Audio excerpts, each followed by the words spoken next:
Hi everyone, welcome back to my channel, Anita Library. I'm Anita and this is my library.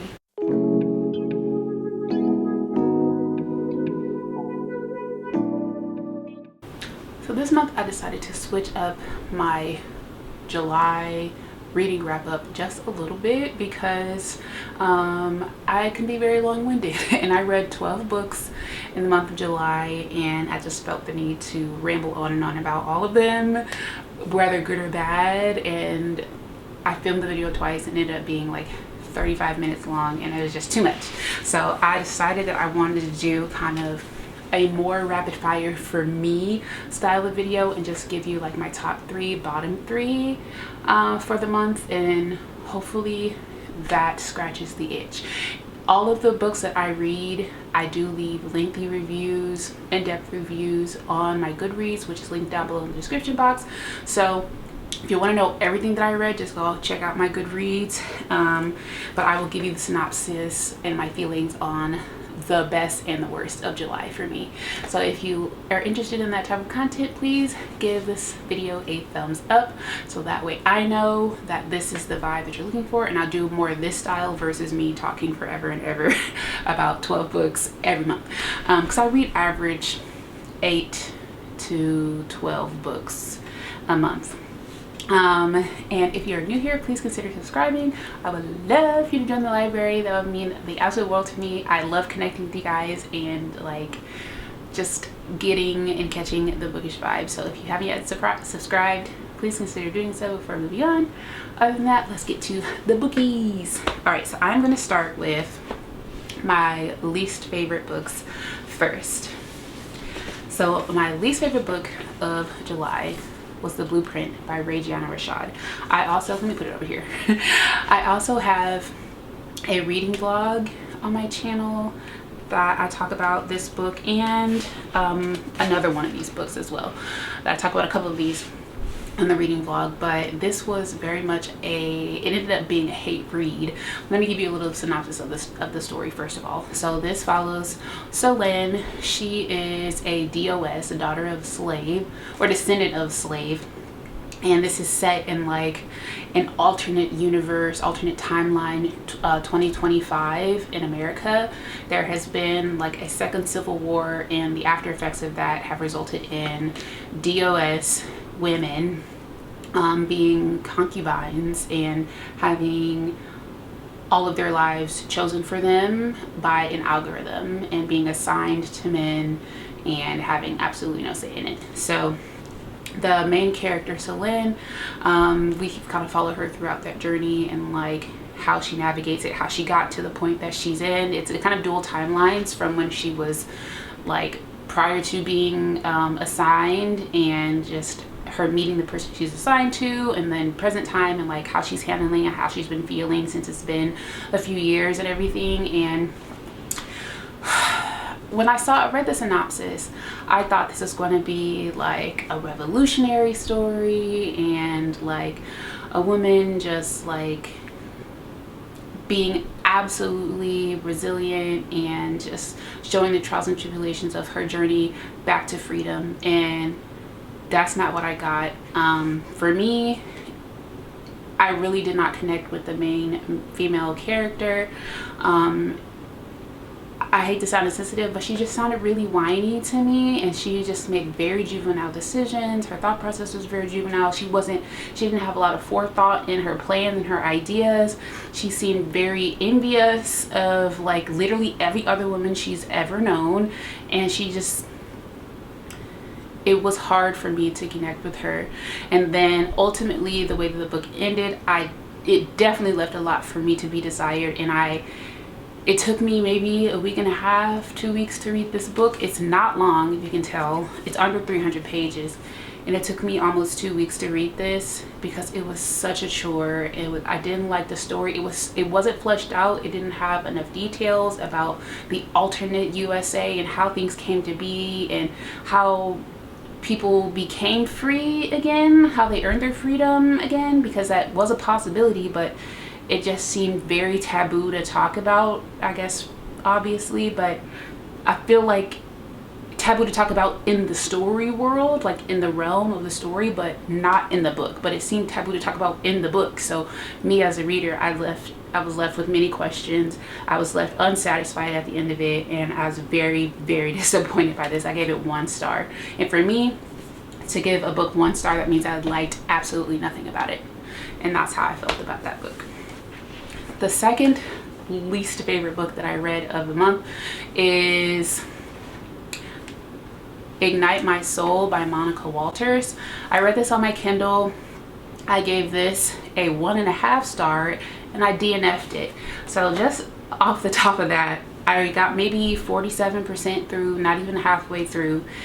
I gave it 1.5 stars. I finished this book and I gave it 1 star. So that just tells you how much I just really dislike that one. Anywho, so Ignite My Soul by Monica Walters. It follows Jasper and the female main character's name is escaping me, but they meet one night in the nightclub. She works there. He sits in her section. They kind of have a little bit of banter, and there's an attraction there. Well, he's kind of looking for a good time, not a long time, and she's not really about that type of no commitment lifestyle. So they end up just becoming really, really good friends over like months and months and months. Then in the book, they decide that they want to explore more from their friendship, and they are developing feelings. So it's supposed to be kind of like a friends to lovers story, but my issue with it was Jasper seemed to have a little bit of a heightened, like, possessive, lack of respect for transparency, and just over dominant, I guess. I'm trying to say what I want to say without giving away too much. I did talk about this in a reading vlog as well. It's on my channel. I'll link it down below. But all in all, he made me feel very uncomfortable, and that is saying a lot because I read a lot.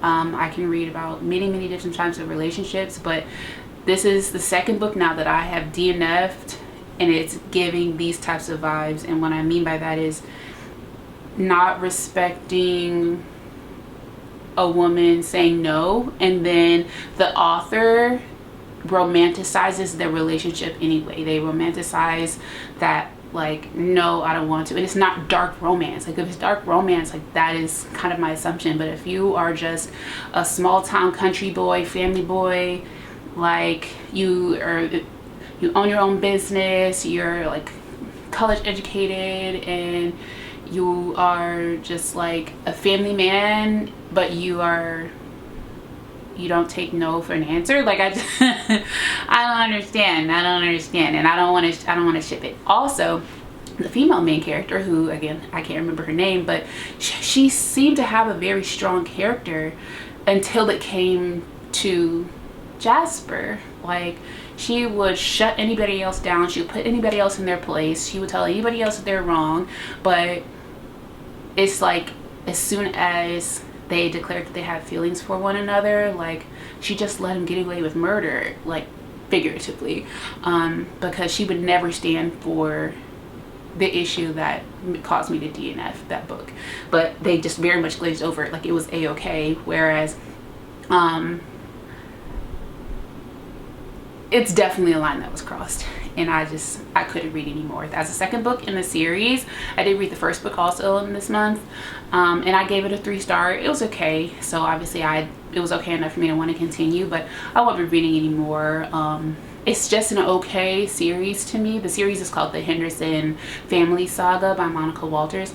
It's just okay up until what I read, and it's not enough for me to push through when I have literally bookshelves full of other books that I'm interested in. So the next book that is on my least favorite of the month is Ace of Spades.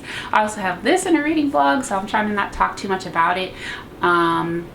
This is a dark academia book. It's like Gossip Girl, but make it dark academia, and it follows 2 main characters of color, Chiamaka and Devon. What I didn't like about this book, okay, this is what I did like about it. I liked the premise. I love a dark academia. If it's dark academia, especially dark academia with black characters, I am 1000% going to pick it up and I'm going to read it. 100% no questions asked. I'm reading it. So this is a highly anticipated read for me. I had 2 books by this author. I was excited to like see if I like this author's writing style because, like I said, I have 2 books, and I was really looking forward to it. They go to an elite school, a private school. They make really great grades. They're at the top of their class. And somebody starts sending text messages about their secrets. Sounds cool, right? They team up and decide to take this person down. The premise and like the why behind everything is like a fairly obvious and easy like assumption to make, which I'm not mad at that, but the execution of it was like, huh? Like, what? The female main character, she was very not likable. She gives Blair Waldorf, and if you know, you know. The male main character, I really liked him. He seemed really sweet, but what I didn't like was the author's writing choice to pile on so many negatively perceived black stereotypes on this guy just for no added value to his character or the story whatsoever. For example, he has a father in prison. What does that have to do with him being like, that wasn't even a blast in the text messages, but they inserted that into the story, and there is no connection between him and the father. There was no resolution between him and the father. There is no substantial like plot between him and the father, or he's not having daddy trauma or any, like, you just had to say that he has a dad in jail. Like, why? I don't understand. So that's just one of the many things in this. The villains in the book, or the villain in the book, gave nothing. The twist or the shock factor in the book was either A, very obvious, or B, very poorly executed, and it just, at the end of the day, it really didn't do anything for me. I don't even remember how like the book ended. I remember like the climax with the plot twists and stuff that was supposed to be like, oh my gosh. I don't recommend, and I think I'm in the minority for this because lots of people seem to like it, but that was just not for me. All right, now we're going to talk about some of my favorite books. So this one is Mrs. Wiggins by Monroe. I gave this 3.5 stars. This was such a wild ride. I ate this book up. I think I read it in like a day and a half, if that. This follows Maggie and her husband Hubert. This is set in 1920s and 1930s. It's like over a 20-year time span.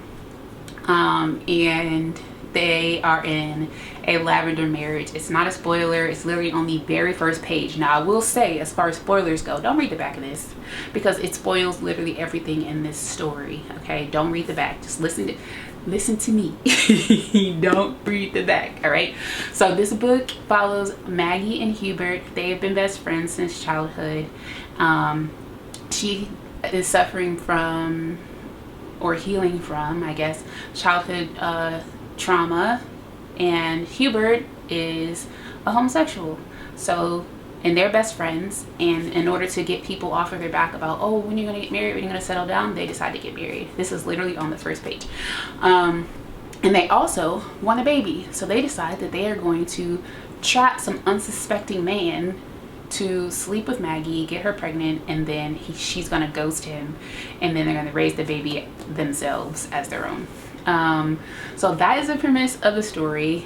Then, as you can imagine, there are trials and tribulations and things being caught up and everything like that in that premise. This book is so funny. It's so messy. It's unhinged, hilarious. Maggie is entirely morally gray, and I lived for it. Like, oh my goodness. And then the audiobook for this, please like tandem read this and listen to the audio, not necessarily at the same time, but like you can get it like while you're listening to it in the car or something like that, or like while you're washing the dishes. Please listen to some of this on the audio. It's so good. And the writing style is very easy, very simple to read. It's based in Alabama, so you can kind of, or at least I do, I read it like with an accent in my head, and that kind of helps from the audiobook too. It's just so fun. Please read this, please, please, please. All right, next I have I Love Like the Sun by Rashad and Neilson. I gave this 4.5 stars. This is a friends to lovers fake dating trope. It follows Lanaya and Isaac. They are childhood best friends, and they live cross country. She lives in New York and he lives in LA. Her and her mom own a small business, a small like natural hair care beauty business, and Isaac is like, he's a model, he's a social media influencer, like he's in the limelight or whatever. And Lanaya is very much like, she doesn't have social media, she doesn't like to be in the limelight, she's very to herself and a private person. Well, her and her mom kind of run into some issues at their shop, and they decide that they're gonna have to close down their brick and mortar store and just start selling their products out of the kitchen that they used to. And Isaac learns of this, and he's like, I got this great idea. We should fake date, because people think that I'm a serial dater and I'm not willing to commit, but once they see us, like, I can help you boost your business, and then you can help me with my image. And it just kind of follows that whole scenario between the two of them. I really liked their friendship. It did seem very genuine and loving. However, the one reason why I didn't give this like 5 true stars is because literally from the first interaction, you can tell that they're actually secretly, definitely, absolutely, totally in love with each other. It doesn't feel like, oh, we're just friends, we're just childhood friends. Oh, it's not like that between us. Like, you can say that all day long, but the way you're moving, y'all are in love with each other. Don't play yourself. So it was, granted it's romance and like you obviously know where it's going, but I would have liked to see a little bit more like genuine friendship. Also, I like how the female main character, she also is dealing with some health issues, and she's kind of trying to keep that to herself. She doesn't want to be a burden to anybody, or to Isaac rather. And